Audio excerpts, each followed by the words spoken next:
What really happened with your host, Mike Rivero. You're listening to the Republic Broadcasting Network, where you'll find out what the Fukushima's going on. And aloha, America. Welcome to our show today. It is Tuesday, April 7th, 2020, getting into the week here. We've got a lot to talk about. The phone lines are open, 800-313-9443. That's 800-313-9443. Mike is in our control room, ready to answer the phone, put you on the air with your comments, questions, observations, and jokes. I'm going to declare this a joke day. The news has just been so serious and so down, and it's hard trying to keep an even keel. So the rule for today is if you call on in, you got to have a joke to share with everybody. Keep it clean. We're still radio here. But we're going to do that and see if that kind of picks things up here a little bit. All right, getting on into the news here. I'm going to start with this brouhaha over Captain Crozier because I got a lot of emails about this last night, and a lot of people talking about it. And the emails, a small percentage of them said that the Navy is always right, even when it's wrong. But the vast majority, and this included people who say they're in the Navy, saying that no regulations were actually broken by Captain Crozier. But we do have a little more firm, hard information about what went down. And that CC list that was on this email he sent on out was mostly his staff, which he's keeping them informed, and it went to Navy brass. Now, apparently, Admiral Baker and at least one other admiral were not on it because Crozier had already talked to them about the situation and been turned down. So we're already aware that we've got that. And so the characterization that he did not go through the chain of command is not accurate. Now, remember, we read out that definition of chain of command from Wikipedia the other day, and some of these emails from people in the Navy said exactly the same thing. There was no actual command. It was informational only. And so the chain of command doesn't really apply. He can't be prosecuted or punished for violating the chain of command because there was no actual command involved, which makes a lot of sense.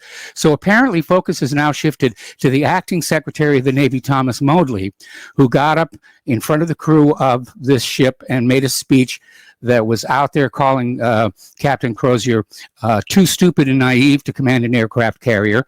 And that did not go over very well with the crew, who, as you probably remember, gave him a rousing send-off, chanting his name as he left the ship. And he's got a record as a very good commander. That's why they gave him the carrier in the first place. So now, as of last report, Modly apologized for calling the Roosevelt captain naive and stupid and has now resigned.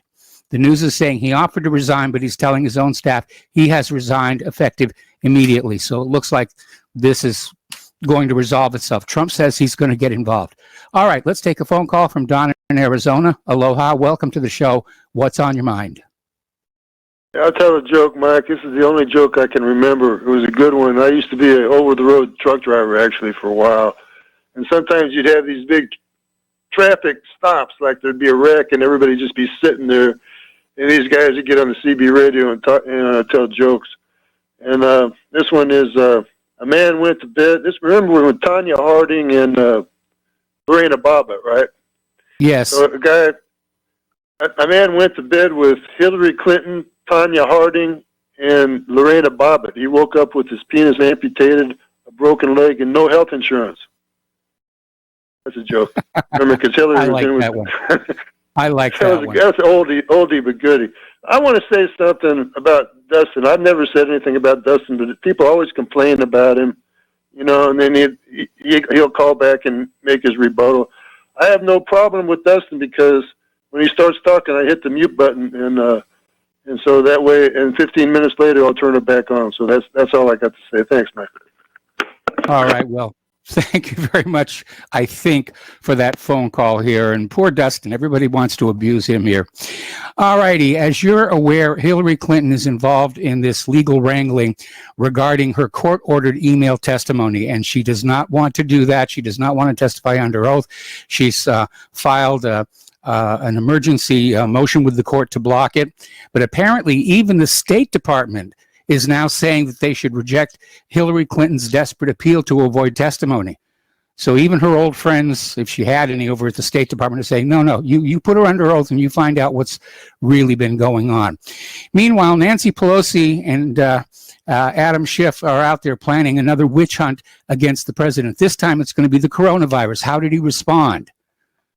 Did he do the right thing? And they want to sit there and they want to second guess the president. And they're going to say, well, look at how many people died. Well, how many more people would have died if Trump didn't do what he did? And I understand that we're all kind of a little frustrated. We're stuck at home. We're getting bored. You know, we've seen the same TV shows several times over, and we're desperate to find things to do to occupy our time while we stay home, for those of us who are not home officing here. And in my case, I decided I would relearn how to use a slide rule, which, if you're my age, you'll remember what these are, and then relearn how to solve the Rubik's Cube, which is actually easier than the slide rule because these little colored stickers, they just peel right off and you can move them around all you want. All righty, so the Wisconsin primary, if you live in Wisconsin, get out there and vote because the primary is going on. There was a big legal wrangle on that, but unless the United States Supreme Court intervenes, and it doesn't look like they're going to, then the state Supreme Court has basically said the primary election goes on, although probably more people are going to be using the absentee voting system to express their preferences here. Stephanie Grisham has been outed as the White House press secretary. There's a shakeup going on inside the White House. Apparently, Stephanie never actually held a press briefing.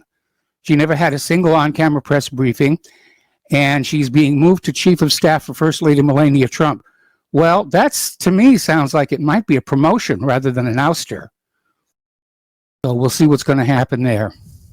Sean Hannity and Bill O'Reilly were both on the air talking about Joe Biden's deteriorating mental health and saying he's not going to make it through to November. He is deteriorating that rapidly. I mean, it's visible. We can all see it. It's tragic to see it happen to anybody, even people you don't like. And they're still talking about Cuomo getting drafted to be the Democratic nominee. Now, Cuomo has said that he doesn't want the job, but I'm sure that if he thinks there's a real possibility that he could get it, he might step in. Or he might step in and just say, I'm going to have fun. From now through November, I'm going to have fun being a presidential candidate. Trump's going to win a second term anyway, and I'll go back to doing what it was I was doing before. But it's interesting that more and more people on the corporate media are talking about Biden not really having what it takes to be a candidate, let alone the president of the United States of America. Okay, so Trump has fired the intelligence community inspector general, Michael Atkinson, called him terrible and a total disgrace. But Atkinson was the one who first brought up the whistleblower complaint that led to that whole Russiagate fiasco. And so a lot of people are saying that this is Trump's payback. Well, maybe, but he is the president and he has the executive authority to hire and fire anybody he pleases. And by the way, I'm still available to run NASA if you're interested here. All right, we're going to take a phone call from Dan in Texas. Aloha, Dan. Welcome to the show. What's on your mind? Aloha, Mike. I got a couple of quick jokes for you. Thank you, sir. Two blondes on either side of a river. Blonde on the east side yells to the one on the west side, "How do I get to the other side?" The one on the west side looks up the river and down the river and yells back, "You're already on the other side." That's a good one. All right. A police officer pulls a guy over. He approaches and takes the driver's license of the driver and says to him, "Sir, your eyes appear to be bloodshot. Have you been drinking?" And the driver said, "Well, officer, your eyes appear to be glazed. Have you been eating donuts?" That's a good one. I hadn't heard that one. I could go on forever, Mike, but Well, I think we're going to give some other people a chance here because the phone lines are already loading up here. So thank you very much for the jokes. They were funny. I shouldn't enjoy them to be politically correct, but I do like blonde jokes. So let's go to Joe in Tennessee. Aloha, Joe. Welcome to the show. What's on your mind? Well, first I'll start with a joke. This guy, he wakes up in a hospital bed, and there's a doctor looking at him, seriously, and he says, Doc, what happened? The doc says, well, I got some good news and some bad news. He says, all right, well, give me the bad news first. He says, well, I had to get in a motorcycle accident, and I had to amputate both your feet. And he says, wow, that's bad news. I could use some good news. What's the good news? He says, I found somebody that'll buy your shoes. Oh, God. I thought it was going to be somebody who would buy the motorcycle. Yeah, well, buy your shoes. It's all about life's all about perspective. I just wanted to comment about the Navy again, real quick. And there's a term in the Merchant Marine and Navy. It's called seaworthiness. And seaworthiness doesn't just account for the vessel, whether it floats, if it needs to be painted, if the engines work. It also has to do with the crew. The crew isn't well trained, the vessel's not seaworthy. If the crew's sick, the vessel's not seaworthy.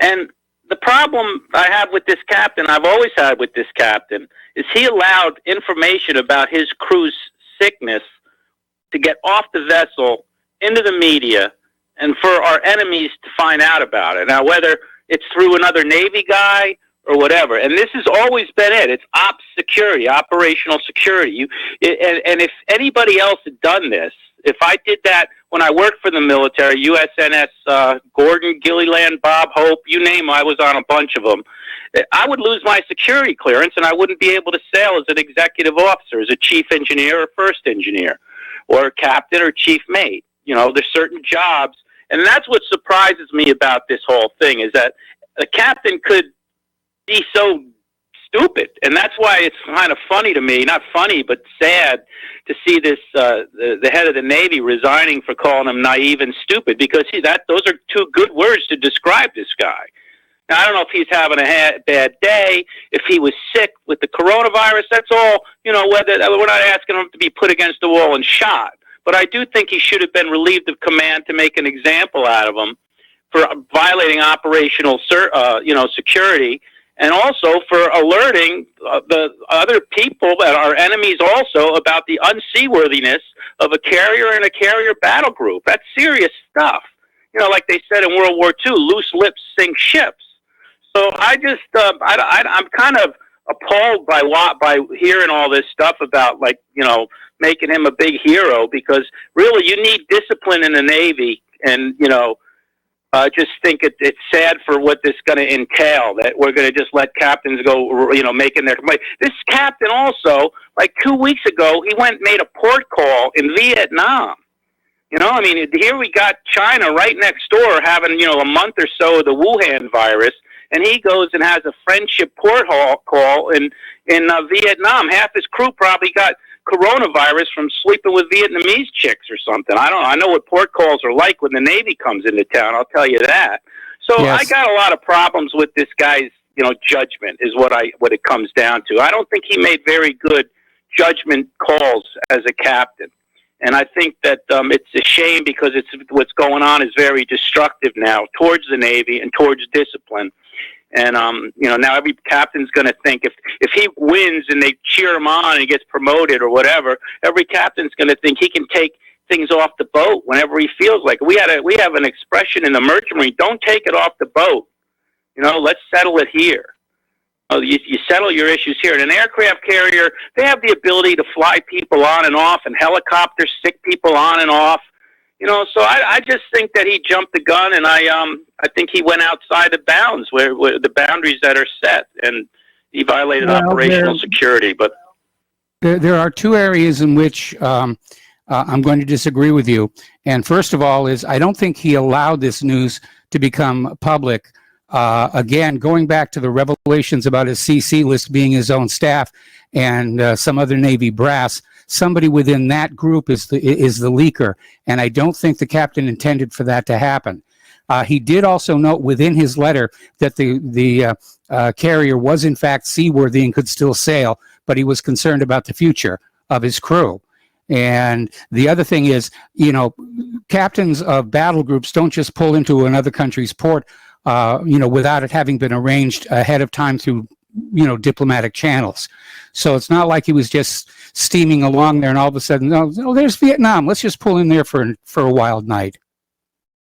Yeah, but for a captain so concerned about his crew's health and safety, I would think that he would say, with the virus in China right across the border, we've canceled flights from China. Is it a good? I think this was like March 14th or March 15th. I'd have to go back in time to remember how thick, but I'm quite sure the whole Wuhan was under lockdown then. I mean, so I just think that his judgment, once again, I don't know why he didn't send a letter to his staff that could have leaked to the newspapers about how putting his crew at risk going into Vietnam was. I'd like to see some consistency. That's all. But anyway, okay, I'll let you go. Thank you. How many cases of coronavirus were being reported in Vietnam at the time they pulled in for the port call? I don't know. That's a good question. But I think it's a very good question. Once again, I mean, it's right across the border from China. So what are the Vietnamese? Are they? Where did it get on the boat to begin with? I would say that's probably a likely spot where they all picked it up. Because 2 weeks before, I agree. It's probably it's a likely spot there. But the question is, given the information the captain had, like I said, these port calls are arranged way in advance. There's diplomatic channels. They have to make sure that the port is going to have room to park all those ships. And so, like I said, it's not just something that was spur of the moment. And the captain may have felt that he didn't really have the authority to call it off. That would have made an even bigger stink, I think.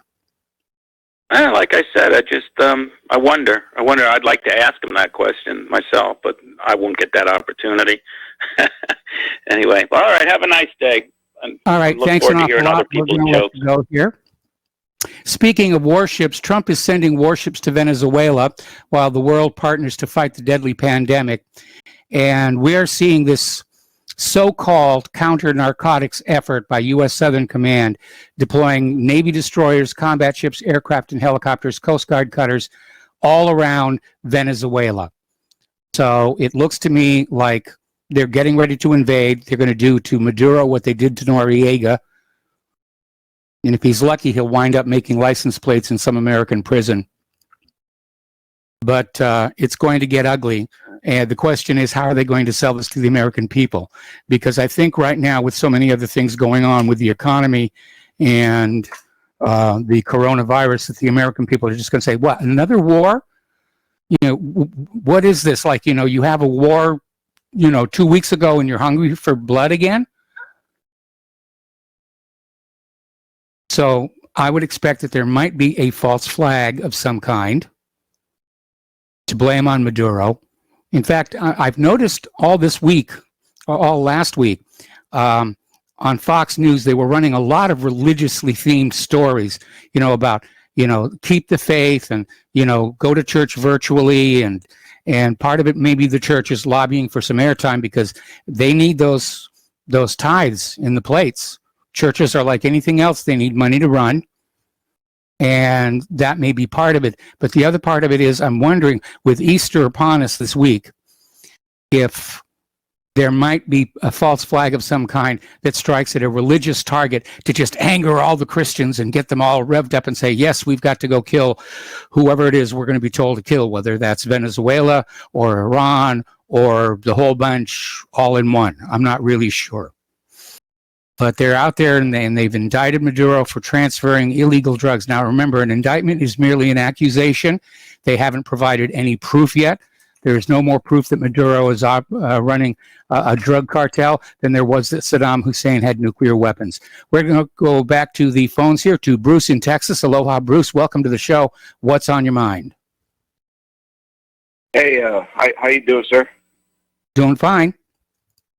Great. Yeah, I'm one of the lucky ones. I still have a job. Good for you. Knock on wood for that. Yeah.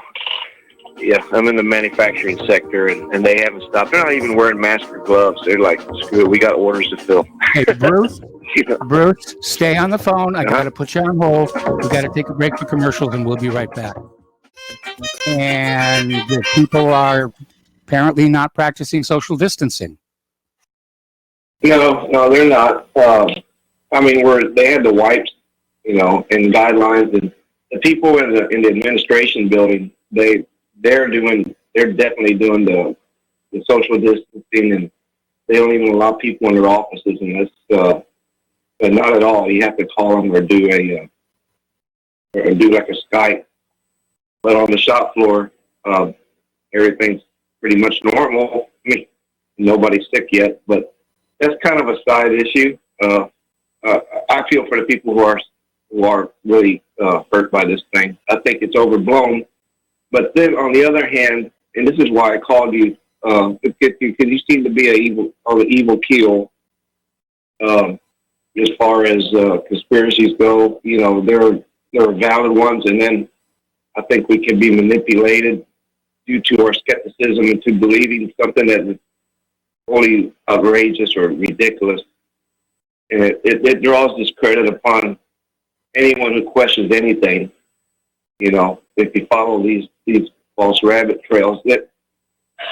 Well, one thing, and this is the smaller issue, the videos of the empty hospitals or whatever, and the empty tents. Well, it's all a hoax. That's the narrative that it's all a hoax. There's no such thing as a pandemic. It's all made up because the hospitals are basically almost empty. Well, if they've canceled all the elective surgeries, all the normal day-to-day operations of a hospital, you're going to have empty hallways, Yes.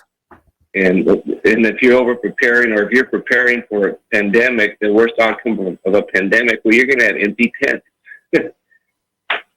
And so that's one thing. And then the next, which is really off the wall, there are people who are claiming that viruses are a hoax themselves, that there is no such thing as a virus.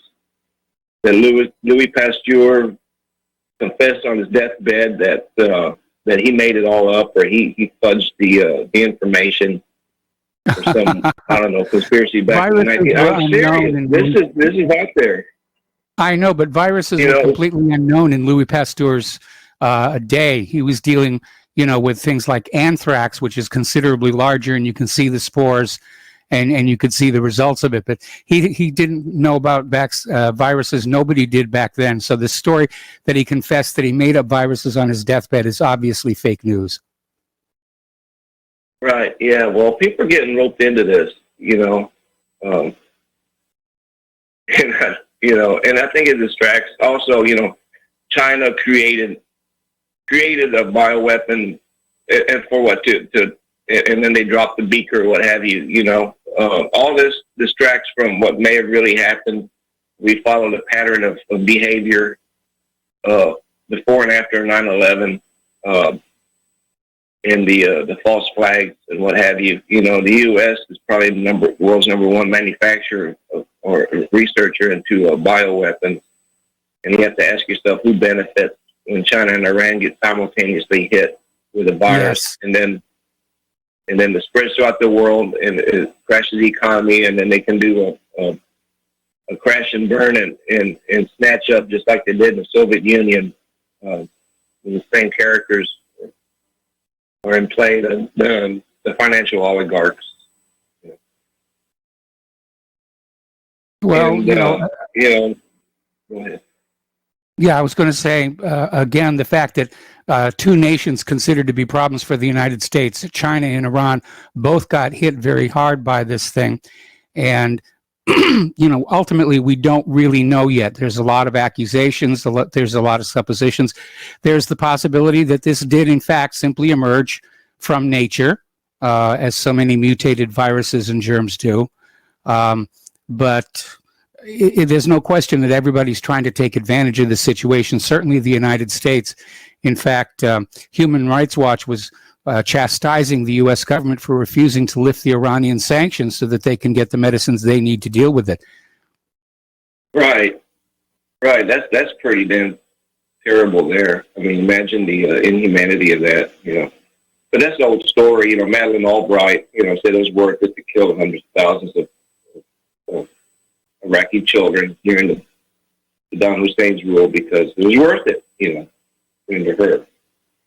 But and someone has $1 million reward for if you can prove that viruses exist, supposedly. But they discount all the evidence, electron microscope evidence, the you know, all the research has been done over the decades. It's kind of like the moon, you know. Well, we didn't go to the moon, so prove to me the moon isn't made of cheese, and you can't use moon rocks because they're fake. So, you know, how do you disprove something like that? You can't, you know. Anyhow, I'll let you go there, Mike. Thank you for having me on. All right. Thank you very much for the phone call. People are actually mailing me in jokes. 20 years ago, we had Johnny Cash, Bob Hope, and Steve Jobs. Now we have no Cash, no Hope, and no Jobs. Please do not let Kevin Bacon die. We got to take another break here for commercials. Back with more phone calls after these few words. Aloha, America. Welcome back to the show here. And another mail-in joke that we got here. Why don't cannibals eat clowns? Because they taste funny. So we're going to go back to the phones here to Andy in Texas. Aloha, Andy. Welcome to the show. What's on your mind? Andy in Hello, Texas, Mike. are you there? Hey, there you are. I am here. All right. Hey, Oh, you got to come so there. no, what? Well, you went to several different places while I was on hold, but I want to go back to okay. So let's look at this conference that we had where the head of the military and whatnot, they said, well, we're sending all these troops down to Venezuela, and it's a narco thing. We're going after the cartels and all this other stuff and whatnot. Okay, so they haven't said a whole bunch more about that. I've kind of been paying attention. And so, boom, they just gave us kind of a heads up that what they're doing. Okay, so that's watch COVID-19, and here's what's really going on. So they kind of gave us a clue. But now, looking at what they've already done in COVID-19 here, okay, so what they've already done is if this doesn't pan out, okay, if this doesn't pan out the way they're saying, they've commandeered stadiums in California. They've commandeered stadiums, convention centers, and they're putting tents up and respirators and doing all the stuff that they can and whatnot, and they're setting all this stuff up. So they're really going all out on this, but in many cases, we've already proved that this is not actually what's going on. I mean, that stuff is going on, but there's no patience for it. And my opinion is that they're not going through all of this for no reason. So y'all can just keep that on your mind, okay? But let's think about this. They can't go back. They can't go back now, okay? Because the trust of the American people. I mean, there'll be some people that'll be like, oh, light switch on, we got a virus. Light switch off, okay, we're out of the virus, and they'll try to maintain their regular life and stuff. But a lot of people are going to be woken up from this, so they can't go back. If they go back, all they did was make more patriots. And I don't know what that means because their weapons are far surpassing our weapons. But having said that is that I don't think they're going to go that route. This is something they can't turn back from. They have to stay with it, and they're going to get what they want. And people need to go look what is Bill Gates saying right now?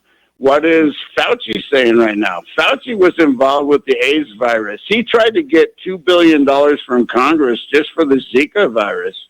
Okay, so, and he didn't get it, by the way. Zika just kind of faded out because Bill Gates and his genetically modified mosquitoes in South America during the Olympics, mind you, didn't flip and pan out so much.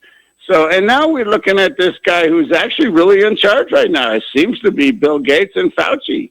We've got kind of a little dual monarchy going on here. These guys are all in, and these guys have been friends forever. So, and then look up the history of Bill Gates. Look up the history of Fauci. Look up at the World Health Organization. That guy is a phenomenal genocide-pronouncing person. The guy on the World Health Organization, I forget his name, but just look him up. You can find it. It's simple. but you'll find out that he had a lot to do with some plagues and whatnot in Ethiopia or whatnot. I believe it's Ethiopia. And so, I mean, this guy's the head of the World Organization. So this, to me, I'm just seeing a whole bunch of fraud going on now. And we all knew that this new world order thing was in the balance. You can call it whatever you want, one world order, whatever it is. They wanted to do this. They were on to this. They wanted to do this. And, well, they put their players involved. I mean, go back and look where Bill Gates came from. He was DARPA appointed for the IBM and whatnot. And Windows wasn't his invention. It was the government's invention. Same thing with Facebook.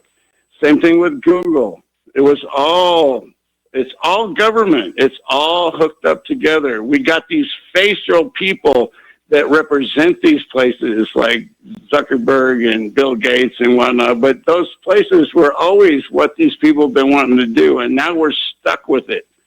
Okay. And even an AR-15, or if you're Joe Biden, it's an AR-14. But none of this is going to actually do anything against what these guys want to do. We're going to get it one way or the other. And 5G has a really big player in this. I think that's a lot of why we're locked down is because they're putting 5G everywhere right now without us knowing. And I actually, that's my belief. And I've done some studying and stuff, and I'm just some stupid idiot doing some studying, but that's what I do.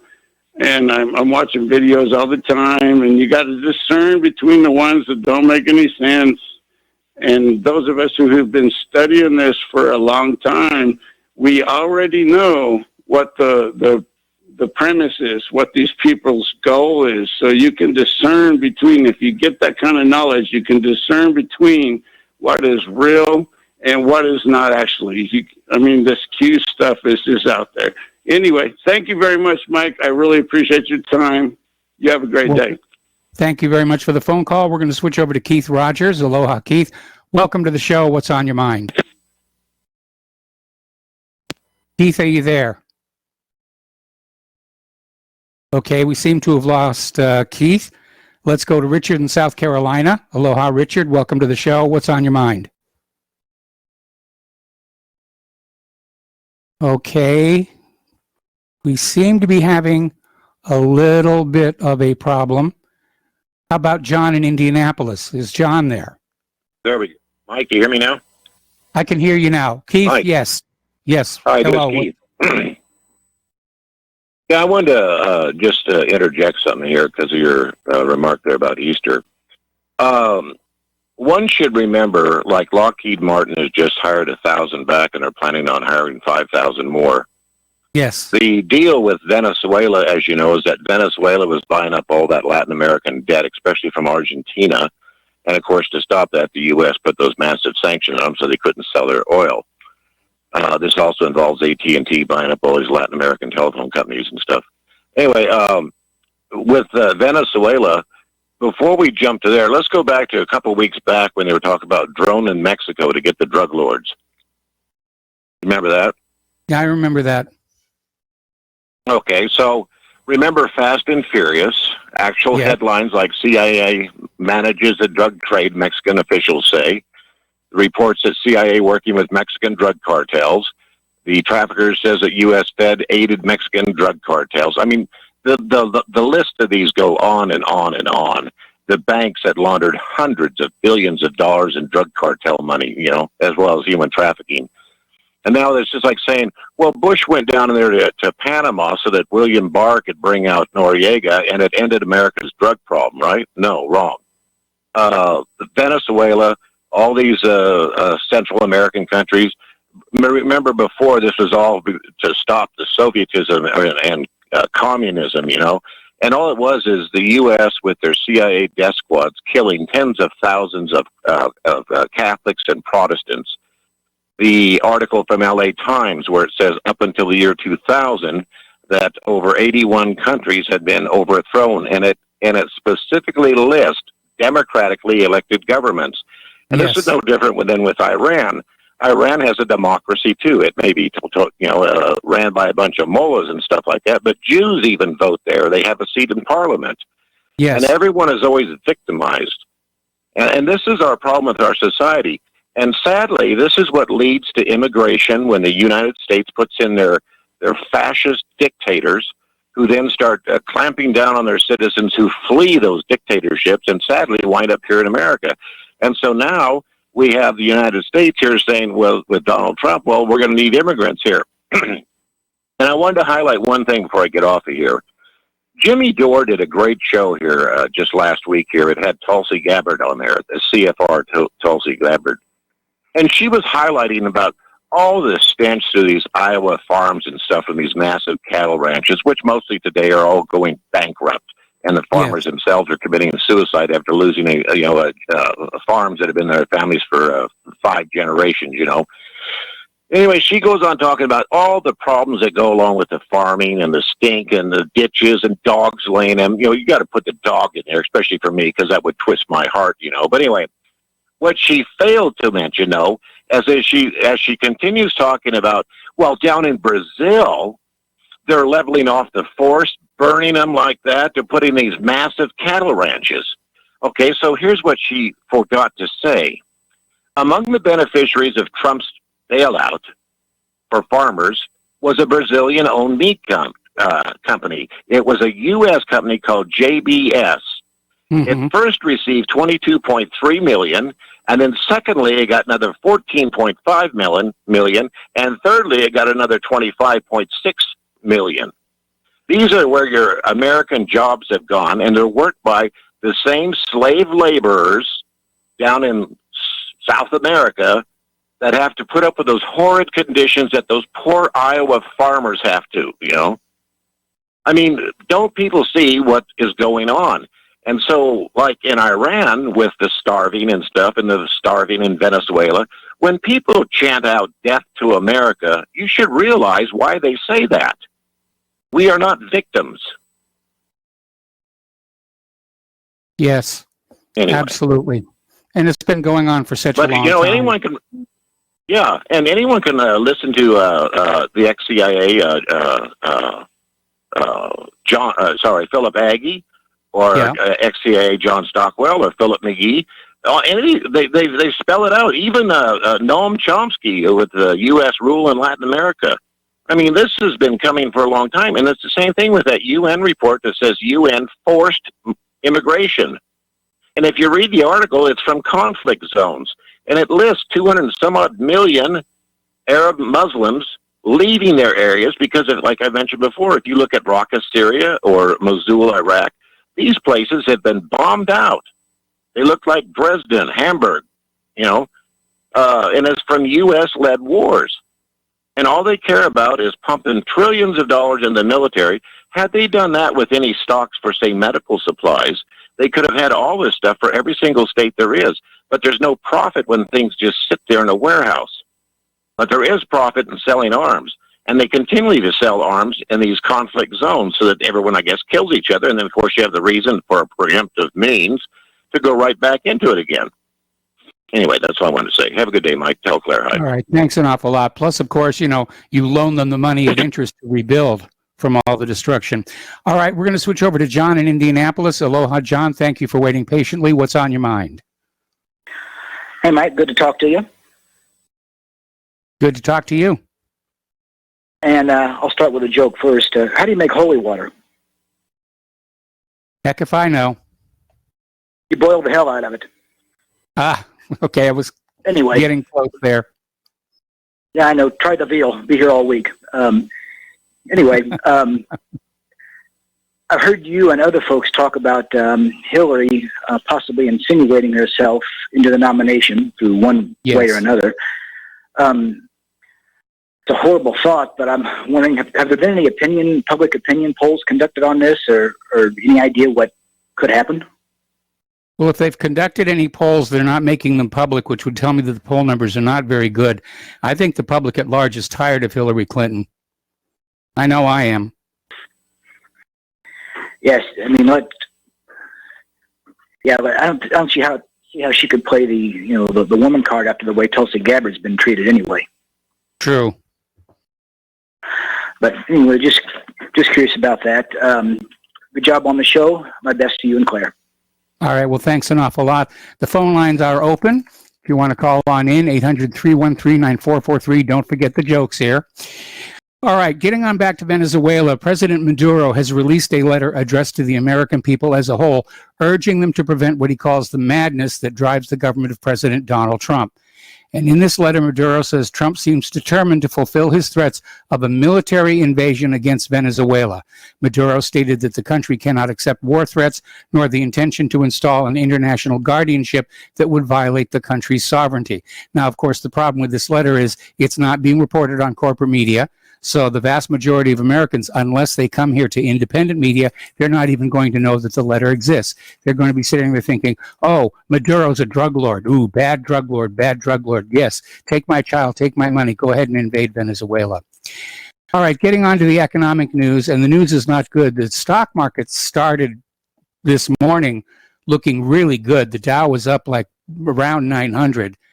But they ended just slightly in the red at the closing bell. It was a real roller coaster ride. Started high, went low, went high again, and then again a sell-off just before the closing bell here. We are seeing bread lines come back to the United States. Now, a lot of them are virtual. During the Great Depression of the 1930s, you would see people lined up to be getting free food. Well, today it's, the SNAP cards. And unless you look closely when somebody's at the line at the supermarket, you don't know if they're paying for their own food or if they're on SNAP or some other kind of assistance program, because the card is a card is a card is a card. So it's hidden. We don't see it the way that we did back during the last Great Depression. But lines are stretching at California food banks, also Orlando, Florida. Disneyland is closed down. And it's the largest employer in Anaheim and the region around there. I imagine the same thing is true of Knott's Berry Farm. And of course, all of those resorts over in Orlando, Florida, they're closed. And all the people who work there, they're lining up at the food banks. So there's a new phrase here called the working poor. And the working poor are starving during the lockdown. We're crashing into a depression. They can't give it a fancy, funny name like recession or adjustment or correction. We're going into a depression. The U.S. labor market is in free fall, and demand for food aid in some regions of the country has surged 8-fold in recent weeks. Apparently over in Baltimore, there's been a run on the bank, and apparently Baltimore City at the MECU Credit Union, located at 2337 East Northern Parkway. And we're getting word that a lot of banks are running out of cash. People want that money in their home. They want it under their control. Something I tend to agree with. All right, we're going to take a break for commercials here. We've got a caller waiting on the line, and we'll be right back. And aloha, America. Welcome back to our show. We're going to go back to the phones to Dustin in New Jersey. Aloha, Dustin. Welcome to the show. What's on your mind? Don't mute me, bro. Don't mute me, bro. God was gonna. Mike. I went on to I'm not a very funny person. I'm very quite serious on when I call in. Because I'm not in a very good mood all the time. But I went on quickfunnyjokes.com and here. You can mute me if you want, but why did the cookie go to the hospital? I don't know why. Because he felt crummy. Ha ha. Ha ha. Okay. Or how about this, Mike? What do you call a fake noodle? Tell me. An impasta. They're so stupid, but you know what? I never knew these. And Mike, I have to say this, because in my area, I'll gladly pay you Tuesday for a roll of Charmin today, because there ain't no Charmin on the shelves. There ain't no generic toilet paper on the shelves. There ain't no paper towel on the shelves.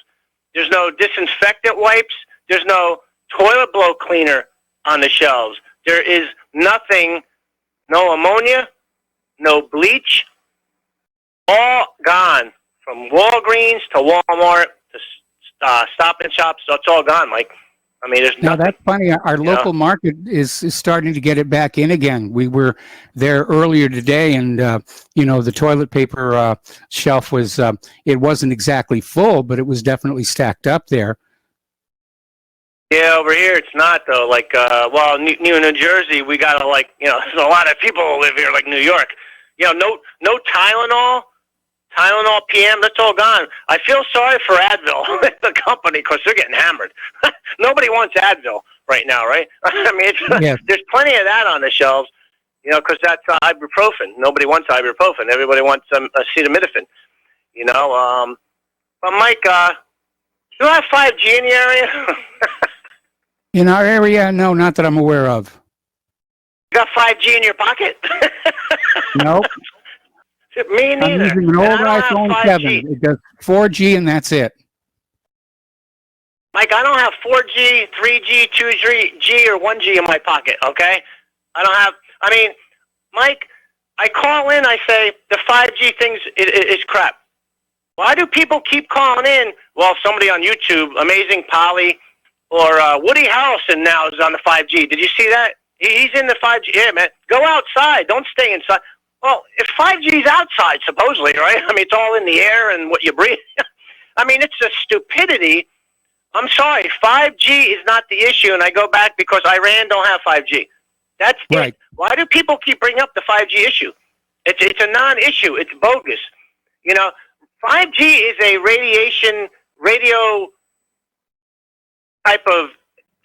It's not going to turn your lungs into mush like this quick, because this thing's moving fast, Mike. I mean, now I'm going to be the bummer of people. I'll hold over.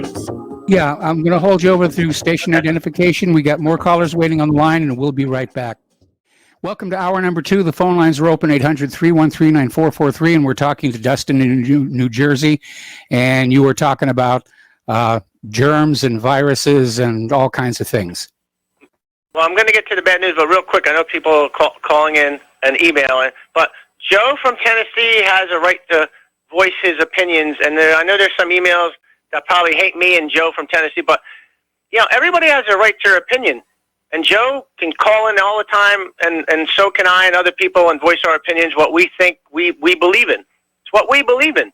We have the right to call in and just voice what we think is right or wrong. I'm not right all the time. I'm not wrong all the time. I'm a human being. We're all human beings, but we all really don't know what's going on, but some of us know more than others. And, I'm going to get to the bad numbers now, okay? France had 1,437 people die in the last 24 hours. That's a lot of people, Mike. Okay, and Britain is in bad shape. New Jersey lost 230-something. New York lost, 700 and so. I mean, I know people call in and say, well, Joe called in. I think he's wrong on this, but this is his opinion and my opinion. He said, well, Trump's playing the middle of the road. He said that yesterday, right? No, man. If you don't lock down everything, it's not going to work. You can't have people coming and going in different spots. It's not just an East Coast, West Coast problem, people.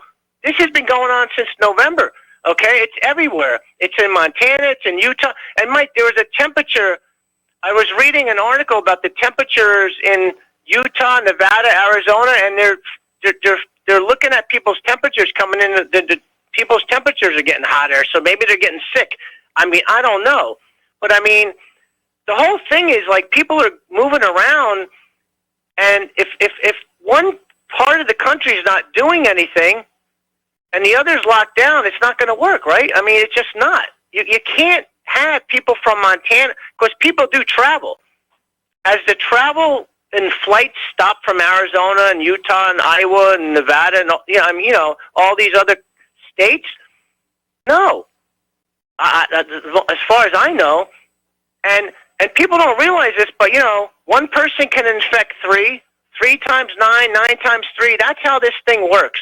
And some of you might think it's still a hoax, but how do you know it's not a hoax? If you look, I said it yesterday, the Russians, why would they go along with the hoax in Iran? Isn't there some cases in Israel and Syria and stuff? Why would they go along with? Well, I know Israel would go along, but you know what I mean? Why would Syria go along with it, or Lebanon and stuff? If it's not, and the hospital is empty. That caller was right, Mike. he said that's bogus because, you know, they don't allow visitors going to the hospital. So anybody can take a shaky camera phone, you know, and move it around toward the ground, you know, I mean, to get hits, you know, on their web, on YouTube, you know, because a lot of YouTube, everybody's coming out of the woodwork, Mike, you know that, right? To get hits on their YouTube channel, you know. And did you hear about in Louisiana? They set up fake COVID-19 check, like to check you out, charging $250 to get you checked out. $250. Yeah, man. So, like, I mean, see, that's why I liked Alex Jones and David Knight a long time ago, but they're pushing that, and there's a lot of people pushing it to hoax, and it, you know, Mike, and even with the handkerchief thing, wearing a handkerchief's but these are false hopes, man. You know, because I'm going to wear a handkerchief. I'm invincible now, you know. I hate to tell you this, but handkerchiefs don't freaking work. They don't block the zero, was it, Mike, 0.1 micron or 0.1 micron size or 0.129 or something of the micron size. It's very small. You need multiple layers of a very fine weave mesh to keep out the virus particles. What a handkerchief will do and what a cloth mask will do is they'll trap the water droplets that are carrying the viruses. But people don't also realize this, Mike, like you sneeze, you cough, that's one thing. But when people are talking, because most people still don't have masks and gloves, when people are just talking in line, those particles are flying through the air. You don't know what the size is of those. You know, like it's a variety of sizes. You know, you're not there measuring them. But I mean, Mike, your wife, take care. Your listeners, take care. And I said this before, stay street smart. Don't listen to the fake people saying the hospitals are empty, it's a hoax or 5G. That's bunk. That's bunk. And if you have the ability, I hate to say it, to get an N95, because those are throwaways too. You don't, I mean, unless you're decontaminating in hydrogen peroxide gases or putting in ultraviolet light for a couple hours, you know, those are throwaway items, unless you have a gas mask. You know, like, stay home. That's what they've been saying. Stay home if you don't need to go out. Don't go to a group of 50 or 100 people, because there's still gatherings going on like that on subways and this, you know, I mean, you got to be smart about this, folks. You know, this ain't no joke. You know, that's all I got to say, Mike. You know, have a good night. All right. Thanks an awful lot for the phone call. And we're going to switch over to Tom in Florida. Aloha, Tom. Welcome to the show. What's on your mind? Aloha, Michael. Good day to you. Yeah, good day. This is for Dustin. Dustin, just be patient. You're going to get a stimulus check, I think, if you did your taxes. So, and it might take you to July to get it, but you probably get a stimulus. And Nancy Pelosi might give you another one. She's looking for a fourth one for illegal aliens, you know, for everybody else to get some money.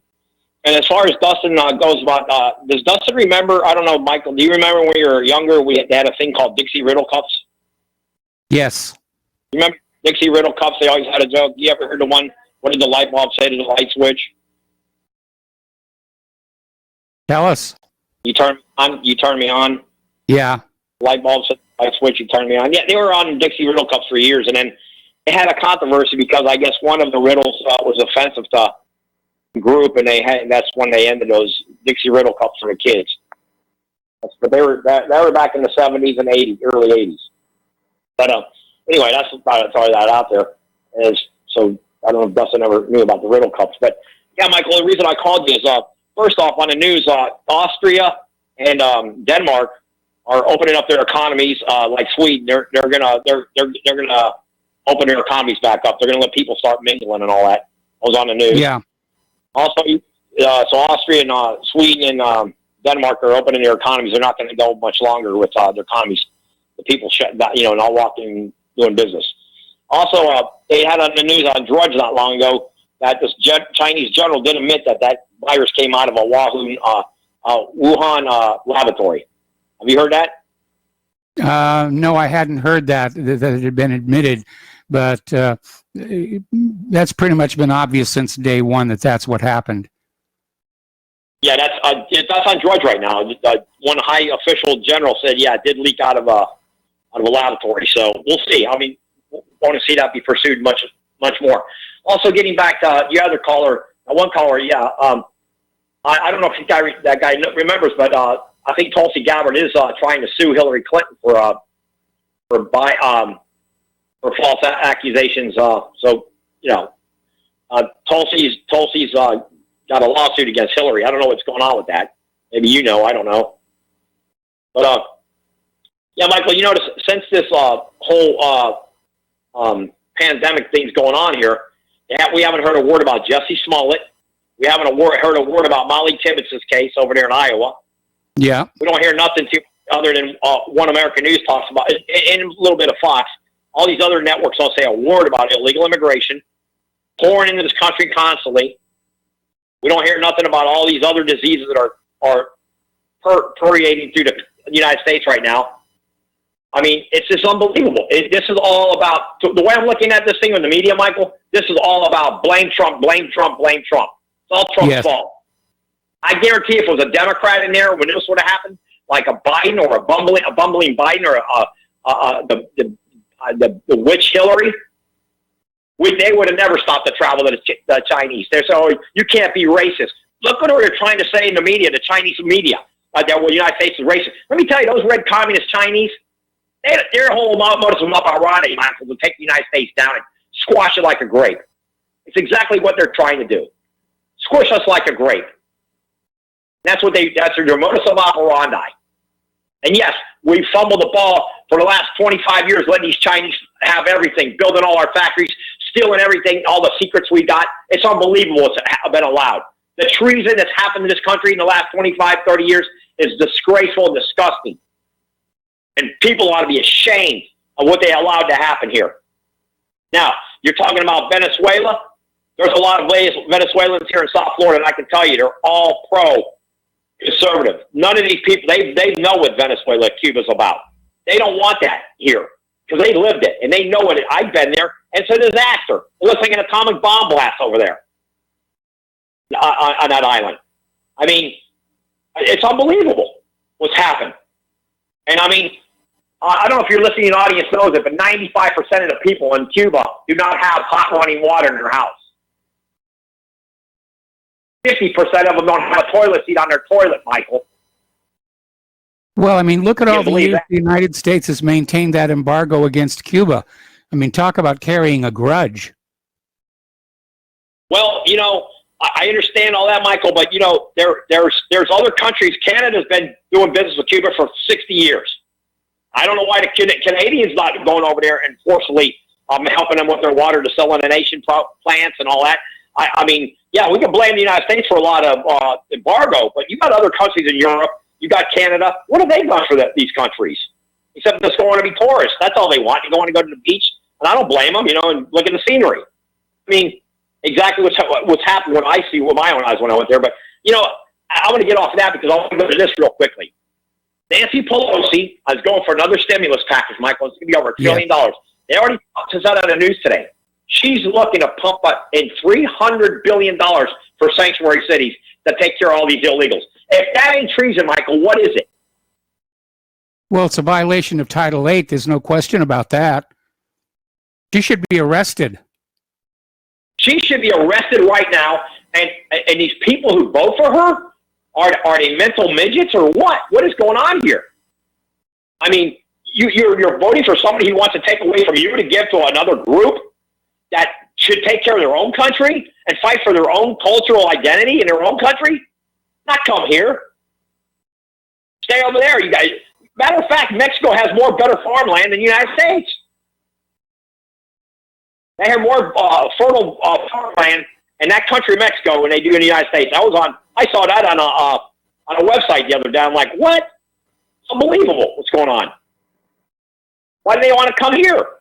California. Well, actually, right now, crossings at the border have gone way, way down because they're afraid of picking up the coronavirus. Yes, that's right. That is true. But, you know, all I can say is, Michael, thank God we have somewhat of a little guy who has some resiliency in Trump compared to a Democrat. if you had a Democratic president right now, the immigration for the last 3 years would have been in the $50-60 million range. It would cost the taxpayers I don't know how much money. And then right now, what's going on? They still have those borders open. These Democrats are nothing but Bolshevik communist ideology. That's all they are in the Democratic Party. And let me tell you, Michael, the white Caucasians left in the Democratic Party are a bunch of capitulating pansies.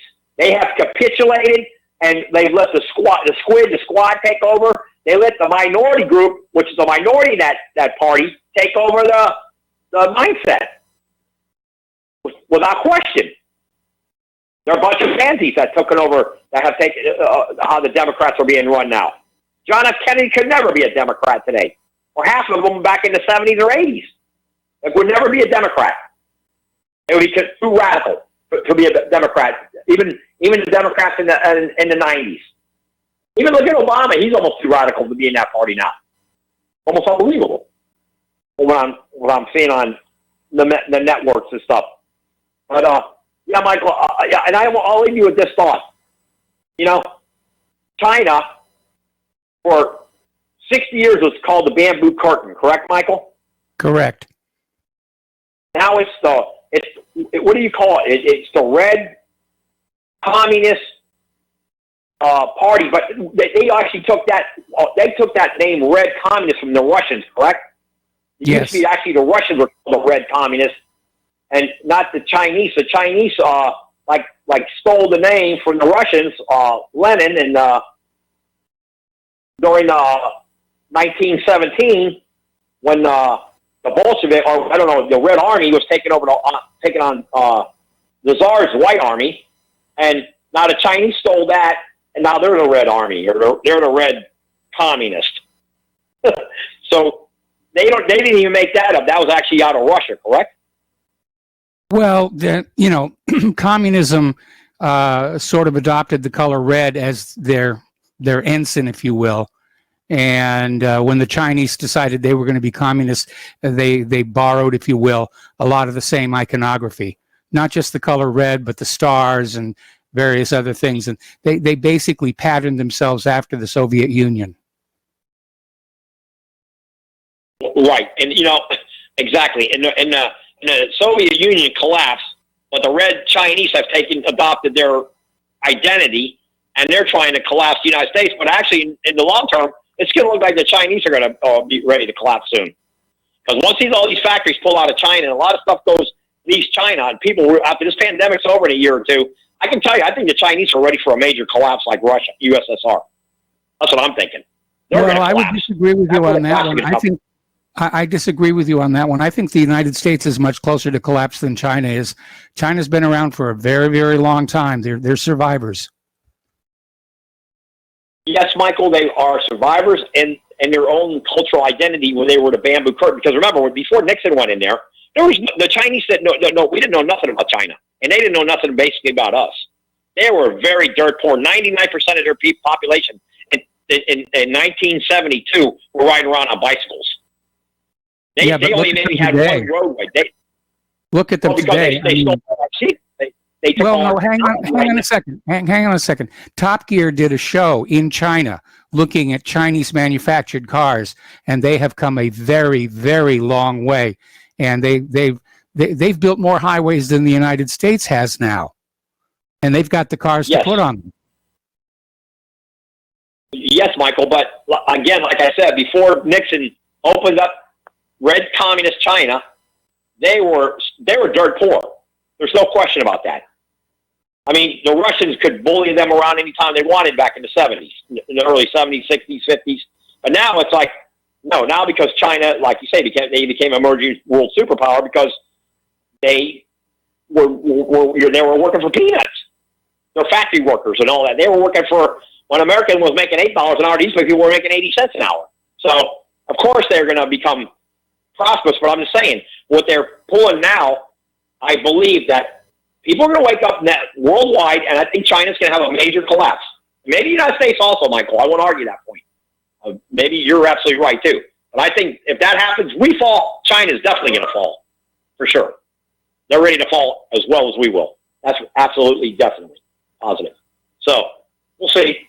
But right now, Michael, I think we need to get Trump in here one more time so we can really seal that border off. I want to see all 750 miles, whatever wall's going to be built, and I want to see some real tough restrictions on immigration. We need a 25, like you said, we need a major timeout on immigration. Major. I don't care if it's 100 years. We need a timeout. You come here, vet. You need to be vetted superly, and we don't need it. We can't go past 400 million in this country. We'll collapse.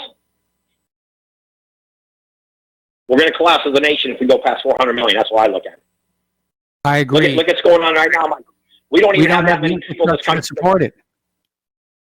We sure don't. I hope these leaders in Washington realize that this has got. We need a 50-year moratorium on everybody coming from whatever country.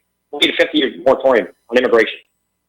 You want to come visit? Okay, fine. well, Tom, I'm going to have to let you go. We got to take a break for commercials. We'll be back with more phone calls after these few words. And aloha, America. Welcome back to our show here. And a reminder that Republic Broadcasting is in the middle of a fundraising drive. And yes, it sounds like we're always in the middle of a fundraising drive, but that's the truth. We need your financial help to keep Republic Broadcasting on the air, on the internet, around the world, bringing truth to power. So if you can help out, please do. And a heartfelt thanks to those of you who have already donated. The postal address where you can send a check, money order, or if you prefer anonymity cash, is Republic Broadcasting Network, 2251 Double Creek Drive, number 302, Round Rock, Texas, 78664. The phone number where you can make a credit or debit card donation is 800-724-2719, extension 3. The network thanks you. All right, we're going to go back to the phones here to Fred in Wisconsin. Aloha, Fred. Thank you for waiting patiently. What's on your mind? Thank you for taking me. I just got to say, Mike, you got to be the most patient man on the radio based on my holding and listening to what was going on ahead of me. I'm just going to cut to the chase here real quick. I don't know how many people are aware of this. It's called the World Economic Forum. Yes. It's an NGO originated in 1971, based out of Switzerland, along with the IMF and the BIS. It's a Rockefeller. Their fingers are in it.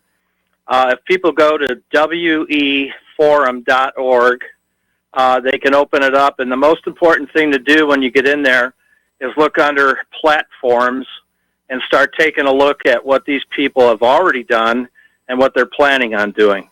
I don't want to get into it too deep, but you've got a lot of people running, long things here. So if people take a chance and take a look at that, I think it's really going to be amazing what they're going to find, because these guys have been doing this since 1971, and from what I can figure, they're the ones that moved all our production to China. Well, that was a bad move. Good move for China, bad move for the United States. I'm thinking that this coronavirus may be the death blow for globalism, because of all of this nonsense that's going on about countries that manufacture the medical supplies we need are refusing to export because they need it for themselves. And it's basically underscoring that nationalism and self-sufficiency is definitely a better way to go. Like I said, I've been looking at this pretty hard, and they've definitely got their fingerprints into a lot of different things. It just bothers me that they're based out of Switzerland, where, the banksters are and all that, and what they're capable of doing based on these platforms. I mean, as you roll them out and read them, it's just amazing. I don't want to take a lot of your time, sir. You are definitely the most patient man on the radio. Thank you for your time. Well, thank you very much for the phone call, Fred. We're going to switch over to Peter in Dallas. Aloha, Peter. Welcome to the show. What's on your mind? Hi, Michael. I have a joke. How many psychiatrists does it take to change a light bulb? Only one, but the light bulb really has to change. Really has to want to change. The light bulb want to change. Yeah. There you go. Hey, I heard some numbers concerning the virus that were meaningful to me. They were from, I think, Dr. John Bergman. He's been on doing a health show for years. And if his numbers are correct, they're very interesting. He's saying that the number of deaths in all the coronavirus countries in Europe year to year, comparable deaths from this year to last year are the same. That there's no, as regardless of how many people are dying of coronavirus, the total number of deaths are the same from one year to the next.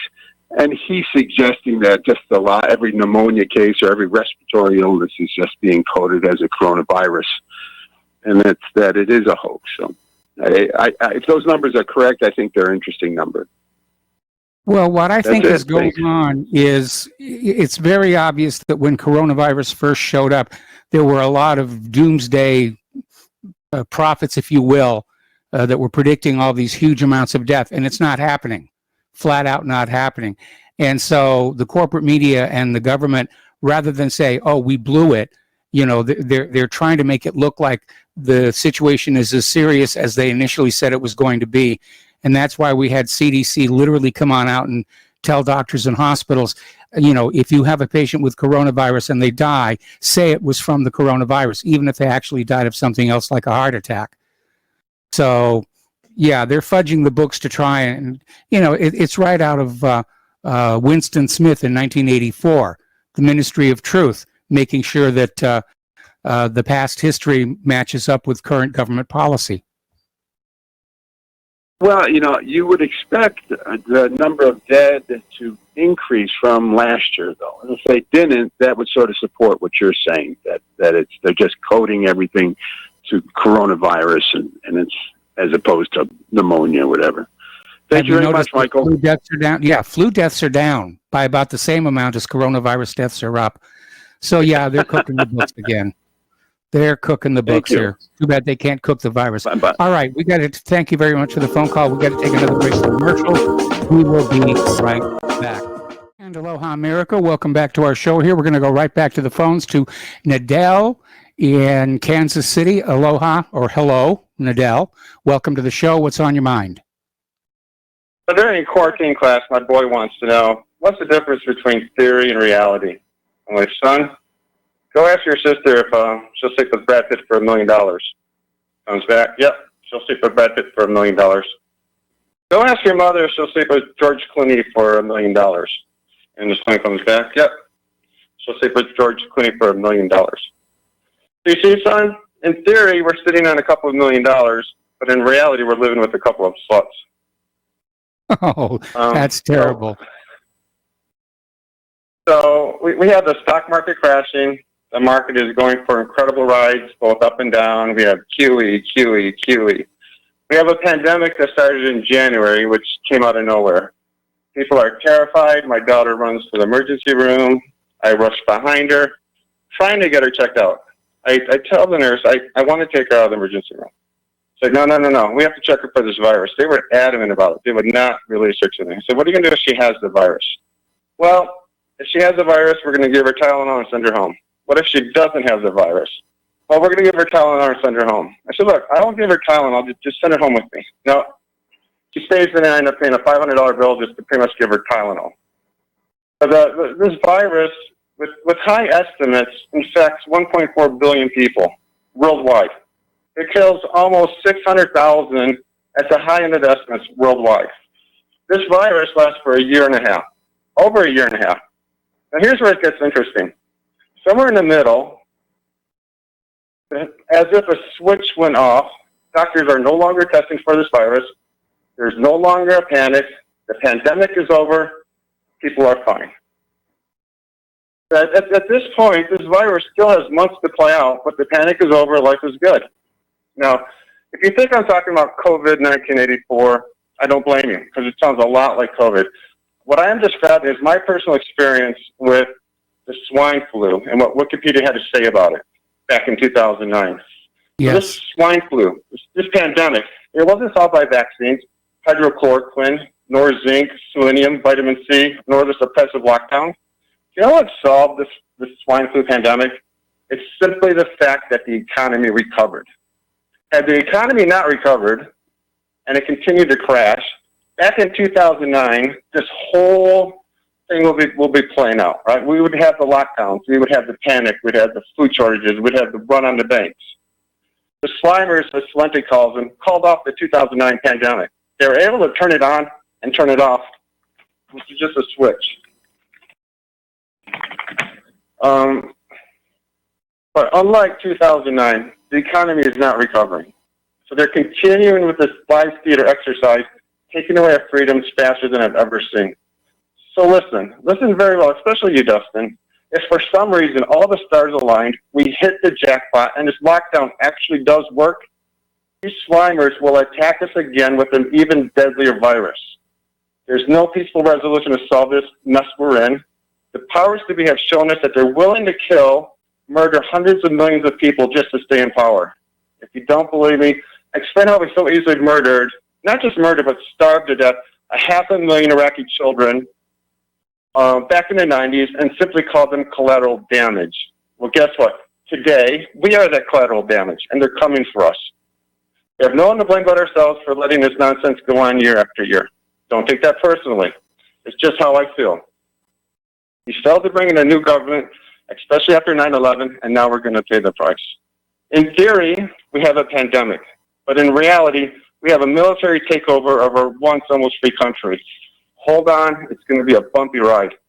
On the bright side, at least we're not going to have to hear about man-made global warming anymore, because this is the new vehicle that they're going to bring in the one world government. Lastly, I find it interesting. I wouldn't bet on that last one. I think we're going to start seeing stories, and it's going to be like the 70s, where the global cooling is coming in again, and we're going to all die of global cooling.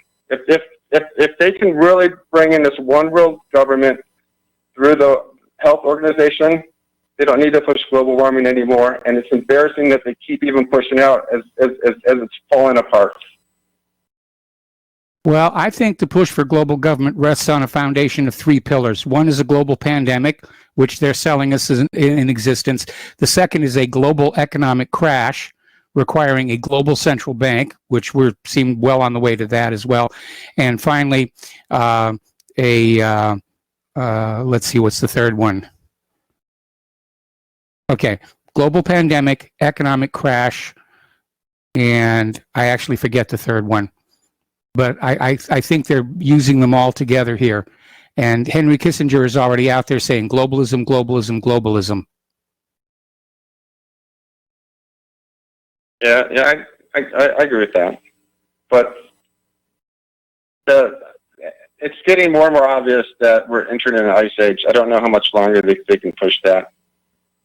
Just like the story I read not too long ago where they're describing how carbon is now falling to the bottom of the oceans. It always feels like they're looking for ways to ease off global warming. But my whole point is that this pandemic has been planned. It's being executed. It is a live theater. And no matter what we do, if we somehow get rid of it, we're going to be attacked again. These guys can turn it on and turn it off anytime we want. There's no win for us. There's nothing we can do that's going to stop it. If they want to infect us, they're going to keep infecting us, no matter what we do, just to keep us in line. That was the point of my story. Okay, and I remember that third pillar, the foundation, that's a global environmental crisis, the human-caused global warming. Those are the 3 pillars they're trying to build the push for a single global government on. And we're starting to see more and more about that. And we're going to start seeing more and more stories about global warming again, because they're pushing all 3 at the same time. Yeah, I mean, you could be right. That was just my guess. Thank you. You guys have a good day. All right. Thank you. We're going to switch over to Sebastian in Sweden. Hello, Sebastian. Thank you for waiting patiently. What's on your mind?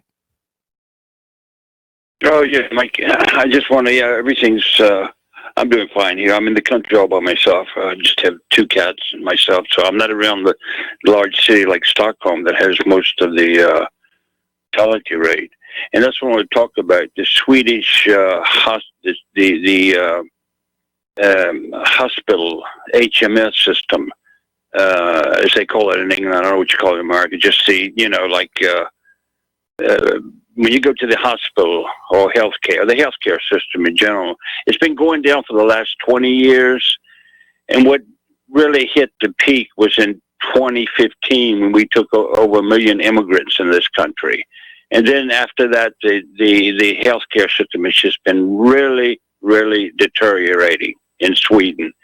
And for example, this latest flu or whatever you call it, the corona, the death rate in Sweden is 7.68%. But in our neighboring countries like Denmark is, sorry?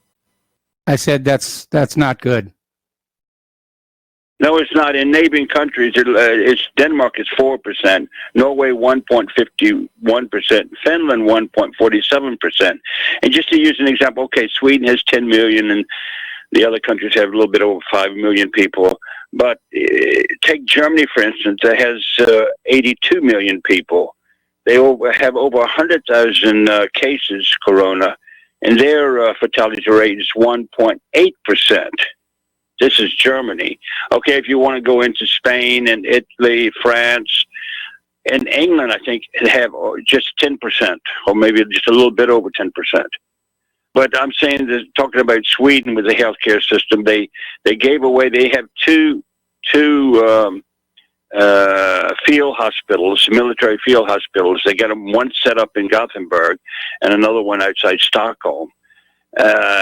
They gave away almost 6 field hospitals in the last 20 years to, people that were in need, and maybe I think it was one going to Haiti or something. I forgot, during the hurricane, which was good, I thought. But and then they just gave them away because they were just in mothballs, and they said, "Oh, we don't need them anymore." So they didn't have a very good supply when they really needed it. Like Finland, they took their war chest, their war that they were saving for next war because it's so close to. They were so much involved during the Second World War. They have a war chest of medical supplies, so they took them out, and they're using them now. They have masks, respirators, everything, and that's why their percentage is pretty low. They're using them, and then of course when they finish this corona, I'm sure they're going to just fill it with newer equipment, which is pretty smart. But I'm just saying that the health, it's been going downhill. It really going downhill.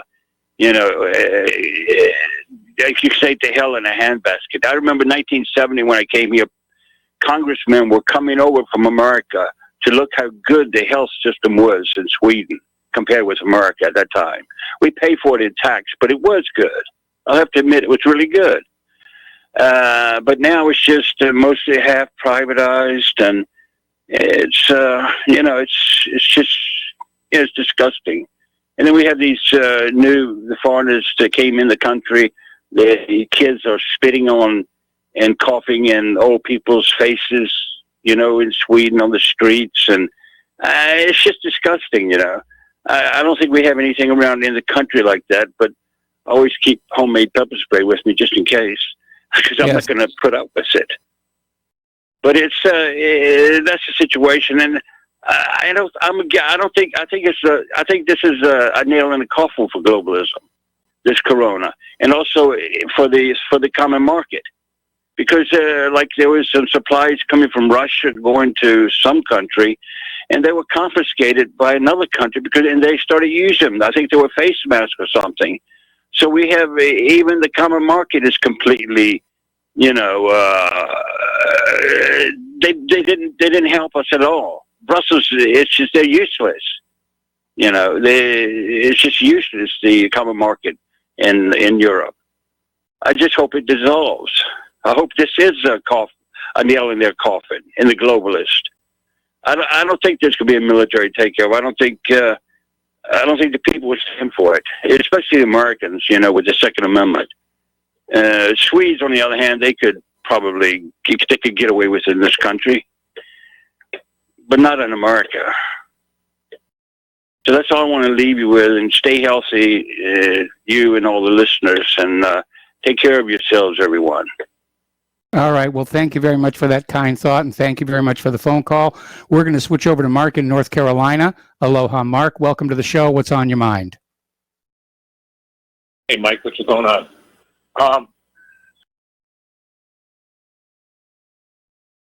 Go ahead. You're on the air. All right. Yeah. Hey, Mike. One thing about, everybody's attacking China. Fact of the matter is, you want to blame somebody, blame these corporations and the corrupt government that allow these corporations, even give them tax breaks, to throw away American jobs and go out there to China in the first place. I can't blame the Chinese. They did what they had to do. We would have done the same thing. They would have brought jobs here. Not there, Stop blaming them. I mean, this is it's ridiculous. The other thing is, I wanted to comment about Captain Crozier. Yes. What Joe says. Listen, Joe, I don't care if you're an officer or not. It doesn't matter to me. I was enlisted man in the Army. Don't mean nothing to me. Officers mean nothing to me. Okay, I don't even think there should be saluting. I don't believe in it. I think the chain of command is a bunch of nonsense. And I personally think that captain is a hero. I personally also think that if this is as serious as we say it is, I'm talking about the coronavirus as a whole, and it may be and it may not. I'm not really sure yet. But if it is, then we need to dock the whole fleet. Period. Bring them home. Dock them. They're not doing anything anyway. They're not doing any good. They're starting wars in places. They're threatening other countries, like they're threatening Venezuela right now. They're threatening Iran. Bring them home. All these are floating petri dishes, just like these cruises people going on. Okay, bring them home. Dock these ships until this is over, and then I personally think all these ships should be junked because they serve no good. We don't need all these aircraft carriers. We don't need all these battleships. We don't even need all these submarines. I don't say we don't need any, but we certainly don't need so many. Let's start using the money for our infrastructure, and let's make sure that our health system is properly equipped and supplied so we never have something like this again. And also, let's get some real health insurance for everybody in this country, period. There's no reason for, to have to throw away our money on the military like that. There's no threats to us. There's no external threats to the United States. There's internal threats, but that comes from within our own government, our own corporate establishment, not from the outside. Russia's not a threat to us. China's not a threat to us. Iran is not a threat to us, unless we make them a threat. If we make these people enemies, yeah, they can be dangerous enemies, because especially Russia and China are nuclear powers.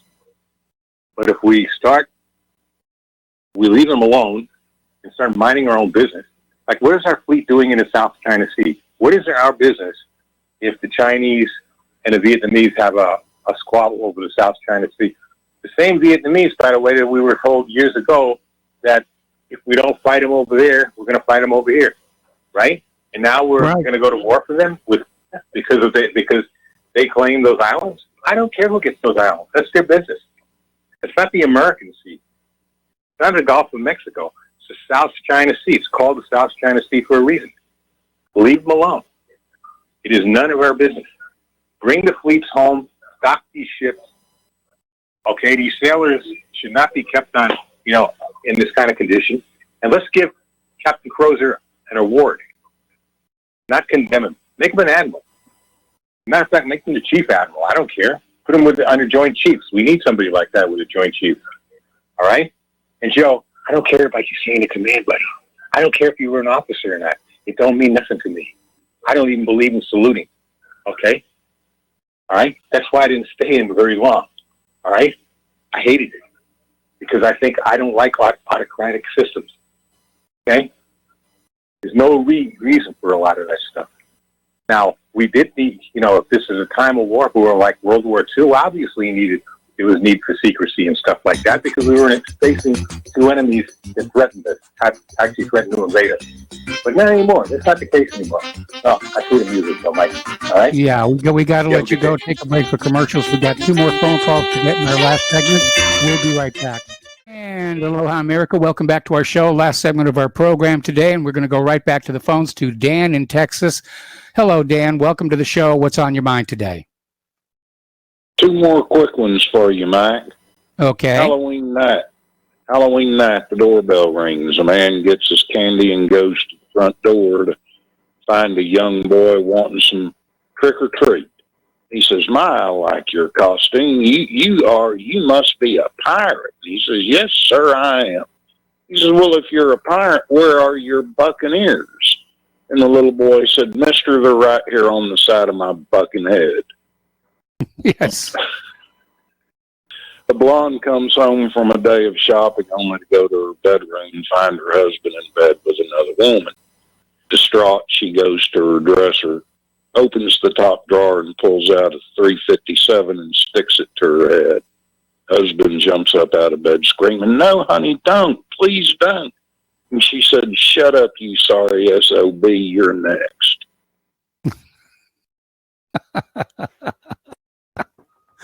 Thank you, Mike. Y'all have a good week. All right. Thanks an awful lot. And we're going to switch over to Chris in Clearwater. Aloha, Chris. Welcome to the show. What's on your mind? Well, Michael, I say folks ought not to freak out if they speak out. And I advise now is the time to call shows and let them know how and why exactly you do not buy the official stories.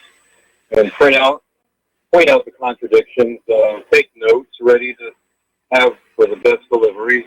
And after you call shows, I often think of how I could have done better, but you might feel uncomfortable at first, but eventually you'll get on a roll and it'll become very therapeutic.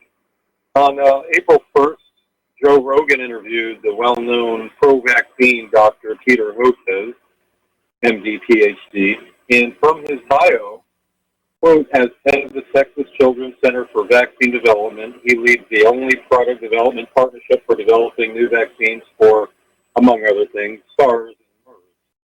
But he is also questioning the PCR test. You can look up the transcript, the PCR test, or RT-PCR that is being employed now. The transcript reads, "You're doing what's called PCR to look for the genome of the virus, and you don't know if the virus is really there, or just bits and fragments of destroyed virus that are testing positive for PCR. And we have all these odd results, like kids with no symptoms at all are testing positive, and then kids with symptoms are testing positive and negative, and it turns out diagnosing respiratory virus pathogens is not easy," end quote. So that's as I mentioned before, and we don't have the time to go into that, but it's like if you're in a war, you want to know the difference between a battleship and wreckage of a battleship. The CDC, if you do a search, you do a web search using any search engine, cdc.gov, for PCR and false, you'll find a lot of information that's saying that, yes, there are false positives and false negatives. Go to site:/cdc.gov and the word PCR and false. Okay, Chris, I got to let you go. We're at the end of the show here. Stay tuned for John Stadmiller. He's going to have a corona-free show about toxins in the environment, water quality, and lawsuits against polluters. Please spread the word of RBN and whatreallyhappened.com. Please donate. We'll be back tomorrow, Hump Day. Aloha, America.